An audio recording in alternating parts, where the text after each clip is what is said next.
Viral kisah pilu bapak dan anak tinggal di gubuk reot tanpa dinding setelah ditinggal sang istri.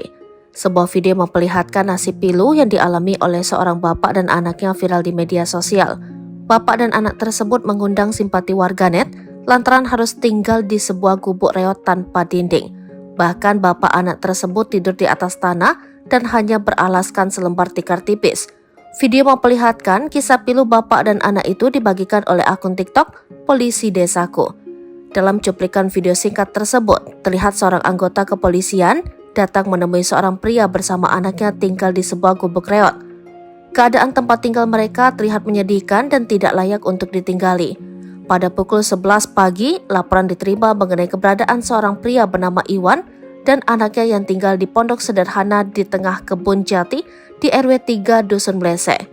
Iwan seorang duda dengan satu anak tinggal di tengah kebun jati di Klaten. Kini Iwan dan anaknya hanya tinggal berdua setelah berpisah dengan istrinya. Iwan dan anaknya telah menempati gubuk yang dibuatnya sendiri selama 3 bulan.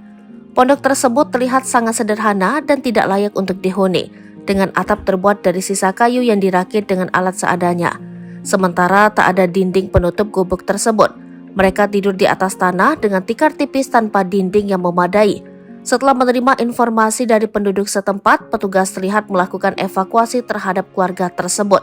Ketika petugas Babin Kamtipmas tiba di lokasi, mereka mendengarkan cerita Iwan hingga memahami bagaimana mereka berakhir dalam keadaan seperti ini.